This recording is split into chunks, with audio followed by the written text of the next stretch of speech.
Tommy the Cat bass line. Primus, freaking hard.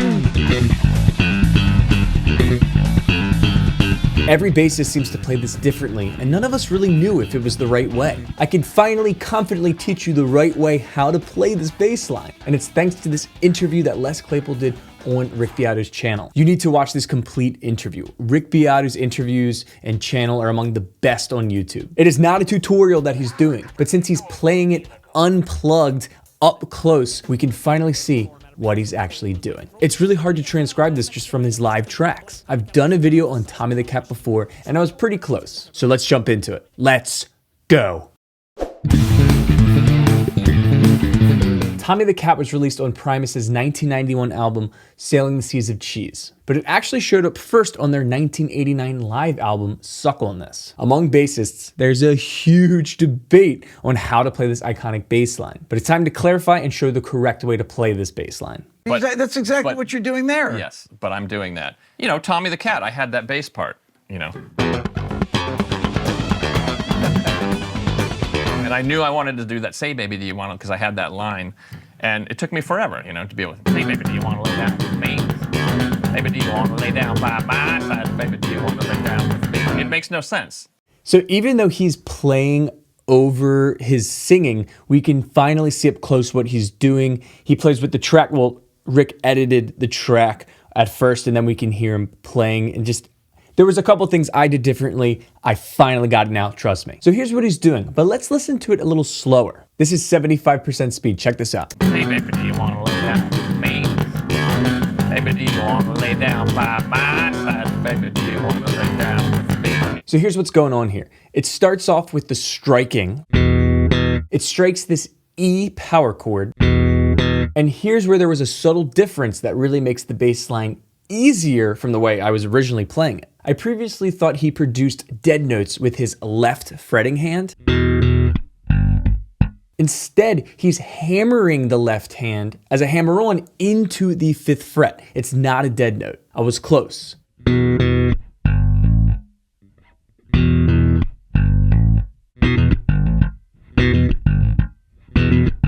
That 3rd fret into the 5th fret, which is the note A. The A sounds weird slowly, but when you're playing it up to speed, it's not as weird and it doesn't always ring out really clear.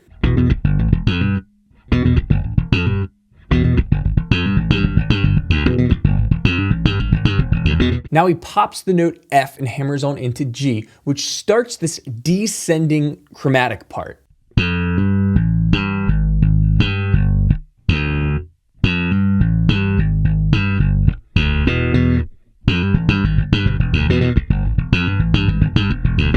I pretty much had this correct in my other video tutorial, but at the end it's a little different. I thought the last note played was a dead note on the D string.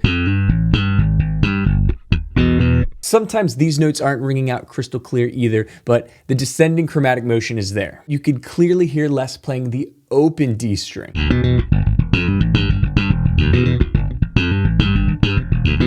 It's such a fast-paced, percussive, difficult bass line. Of course we're all playing it differently. The descending part is going down the 5th fret, the 4th fret, the 3rd fret. Technically, I get an E minor vibe from this bass line. If you're digging my teaching style in this breakdown, please give it a like. It really goes a long way. Everyone says that on YouTube, but it really does help us. It helps me. And if you learned anything new, consider subscribing. I appreciate you. But that's the thick of it. It's a one-measure bass line, mixing a couple percussive and textural things up, but it's amazing to see what Les is actually doing. You can clearly see him hammering on the 3rd fret into the 5th fret. Just watch the E string here. Ignore his vocals, only have your eyes on the hammering hand from the 3rd to the 5th fret. Hey, baby, do you want See, 3 to 5, look again. to lay down with me? Baby, do you 3 to 5, I hear G to A.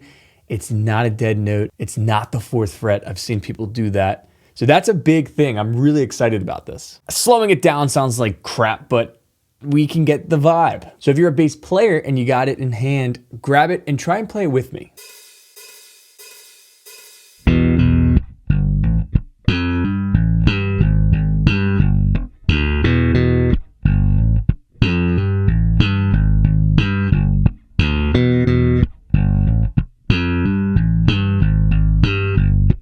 All right, now let's speed it up a little bit and it should really start to sound like Tommy the Cat.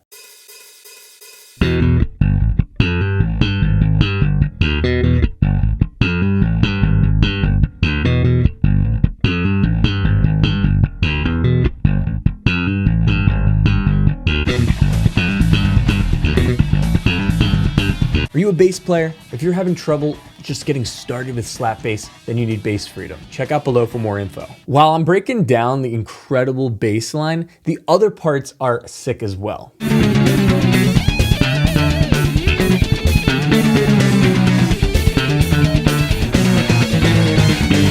You can't forget about the freaking crazy part.